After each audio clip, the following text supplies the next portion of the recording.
till I got places to be. Remember the days we was waiting to feast, and there weren't many places to eat. Remember losses I took on repeat, and still they throw shade on my name. Good to my fire.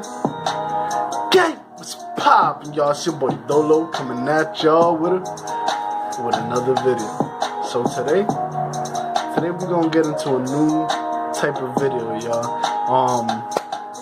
Give y'all some information on this basketball shit, cause I love basketball, so I know some of the deeper things that a lot of people don't know. You know what I mean?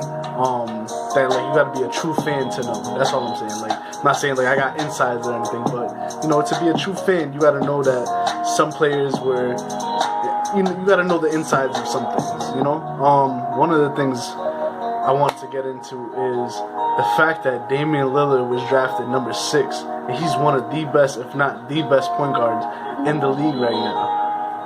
And you know he was drafted number 6? Did you know that? Did you know that? But before we get into this, I just want to say I appreciate y'all for sharing these videos, liking, commenting, subscribing if you're new, because this shit helps the growth of this channel, y'all, and we're growing daily. Doing videos pretty much every day, so I'm putting in the work. Y'all can see it, you know. So let's keep this shit going up. Let's make this channel lit, because we can only go up, right? We can only go up. So with that being said, y'all, let's get into this. The first player of that draft, I can't really say, oh, I would have picked him instead of Damian Lillard, but everybody else, pretty much, yeah. Like, I would have picked Damian Lillard first before them. You know what I mean? But the first person in this draft was Anthony. Remember the days we was waiting to feast, and there weren't many places to eat.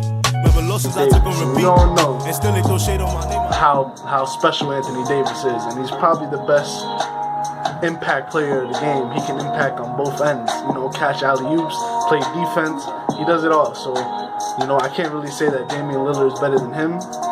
So I'm gonna let that slide, you know. But the rest of these teams, these next 4 teams, have something to say. Like, they have to answer to us, because how did you choose this? So, Anthony Davis, we all know what he does for the Lakers. We all know what he did in New Orleans. So I'm not gonna take that away from him. But the next pick in the draft, so Anthony Davis went number 1. I think he played for Kentucky. The next person that was drafted was places to be. Remember the days we was waiting to feast, and there weren't many places to eat. Remember losses I took on repeat. Michael Kidd. And still they throw shade on my name.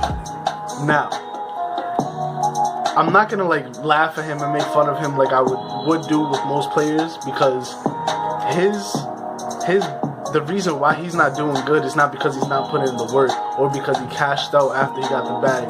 He got injured a lot, and like, that's not really something I can blame him for, so I'm not gonna hold him accountable for that. But yeah, he got picked number 2 out of Kentucky also. I don't know if that's like a record or something, but AD and then Michael Kidd-Gilchrist were the first 2 picks out of the draft that year, and they were both taken out of Kentucky. So that might be like some type of record or something. But yeah, this man, Michael Kidd-Gilchrist, has only averaged 10 points in 2 seasons that he's played so far. Since 2012, has only averaged 10 points in 2 seasons. Y'all gotta think about that. He could have been on the Hornets. Michael Jordan could have had Damian Lillard instead of Kemba. No disrespect to Kemba. I love Kemba. He's on my team. So I'm not trying to disrespect him in any way. But Damian Lillard or Kemba? That's crazy, y'all. So yeah, he's only averaged more than 10 points in 2 seasons. So that's definitely a bust. But like I said, it's just unfortunate because it's been mainly off of injuries, and would have liked to see what he could have did in the NBA. You know what I mean? So it kind of sucks, but you know, the facts are facts. You know, the number 3 pick was and there weren't many places to eat. Remember losses I took on repeat. Bradley Beal out to Washington. He is a great player. If you look at his stats for points and shit like that, it has gone up ever since he got drafted. So he got drafted, it's gone up, gone up, gone up. I think he had like a minor, like 1 point less, but I think that was that year that him and John Wall were going at it. Then after that, gone up, gone up, gone up, gone up. So he's pretty much been doing that his whole career, just pretty much getting better, putting in the work, you know. So to now average 27.8, Bradley Beal, I can't say he's a bust, but him or Lillard, you know what I mean? That's basically where I'm going with that. But he's a great player, so I'm not gonna take that away from him, Bradley Beal. You know, salute to you. But the next player, this is like definitely someone that should have not been picked over Damian Lillard in any way. Even though, like, you know, it's the outside looking in, you know, in the moment, in the college moments, you know, these players probably look better, but they gotta look for the future, like, you know what I mean? And Portland took the shot on him, and look what happened. The next player, number 4 pick, and there weren't many places to eat. Remember losses I took on repeat. was Dion Waiters. Now, don't get me wrong. Dion Waiters has averaged good points. He's averaged 15 for a season, 14 for a season, especially when D Wade was out, like when D Wade left and shit like that. He pretty much was that dude on that team. He was averaging like 15 to 14, but his attitude and all that shit, like, it hurts him. So he played in Syracuse. I could have sworn, yeah, he played in Syracuse for college, and then he got drafted by Cleveland. Cleveland then sent him to the Heat in a trade. So when that happened, I think it was for D Wade too.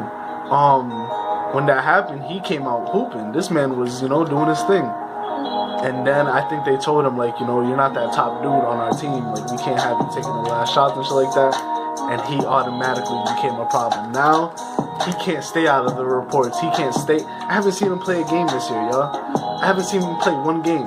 Maybe I'm wrong, but I haven't seen him play. I'm just saying, for me, I have not seen Dion Waiters play one game so far this year. So to say that he was chosen over Damian Lillard, it's crazy to me. Cleveland could have had Damian Lillard and Kyrie, and then had, like, basically, if Kyrie left, whoop, Damian Lillard steps in that spot, bam, you walk right into Aaron Rodgers coming in for Brett Favre type shit. You know what I mean? So, you know, Cavs, y'all fucked that up big time. But the next person I think is the biggest bust out of all these players, because at least, you know, Michael Kidd-Gilchrist, he hasn't played all his career, but he has promise to him. He's a lengthy player that, you know, people see some, like, he can grow into something, you know what I mean? Maybe if it's a role player, whatever his role is. I just think with his injuries, I would be scared for my team to take a chance on a player like him. So, but the next player drafted to the Sacramento Kings at number 5 and there weren't many places to eat. Remember losses I took on repeat. Was Thomas Robinson. Thomas Robinson, y'all. Let me give you a little info on Thomas Robinson. Thomas Robinson has not played in the NBA since 2016-17 season, where he played on the Lakers. And he's not old at all. This is the 2012 draft. You know, this is 6-7 years later, and you are not in the NBA for 3 years. So that means you played in the NBA for 4 years. That's crazy, y'all. That's crazy. Like, Sacramento, y'all could have had Damian Lillard. Y'all could have had D. Lillard, bro. Sacramento, what did you do, bro? Y'all should have took the shot on Damian Lillard, y'all. That's crazy to me, because Sacramento has little pieces now. So imagine if Damian Lillard was the pusher of all that. Like, that would have been crazy. That would have been crazy. But Thomas Robinson is not in the NBA. Hasn't been for 3 years.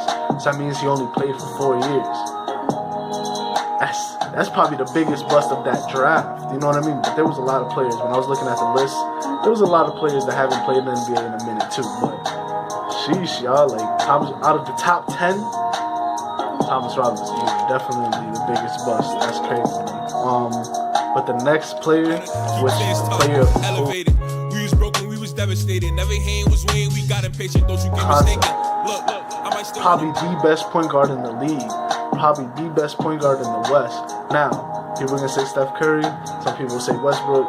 I'm gonna give him that respect and say, right now, Damian Lillard is the best in the West. Probably the best in the East too. You know, Damian Lillard is just a dog, bro. A dog. And he's been a dog. His points averages has gone up just like Bradley Beal's every year. His assists every year. You know? Like, Damian Lillard has not had a terrible year in my eyes yet. You know, he's choked in some moments, but anywhere near Kyle Lowry or anything like that, fuck no. You know? So, give the respect out to Damian Lillard. Damian Lillard has also probably hit the biggest shot in playoff history. A 40-footer for the buzzer beater on Paul George, which Paul George is not a slum. He's not a slum on defense. Paul George is probably one of the top perimeter defenders in the league, and he sunned him, bro. He basically walked up, dribbled the ball, waited for the clock to go down to 0, like around, you know, like 1 point something, and shot the ball from 40 feet. 40 feet. Elevated. We was broken, we was devastated. Never hand was weighing, we got impatient. Don't you get mistaken. Look, I might still. That's crazy to me. Damian Lillard, shout out to you for overcoming your doubters, your haters, you know. It's something that I would like to do. Damian Lillard is motivation to someone like me because he overcame the people that said, you ain't the best. You're not going to do this. You're not going to do that. The only person in this draft that I can say is putting up numbers like he is Anthony Davis, and he was the #1 pick. Damian Lillard should have been #2, and then everybody else should have fell into place. But y'all, I just wanted to get into this quick video. I appreciate y'all. Like, comment, subscribe if you're new. It's your boy Dolo. I'm signing out. And that's okay. Gotta keep things tough, elevated. We was broken, we was devastated. Never hand was weighing, we got impatient. Don't you get mistaken.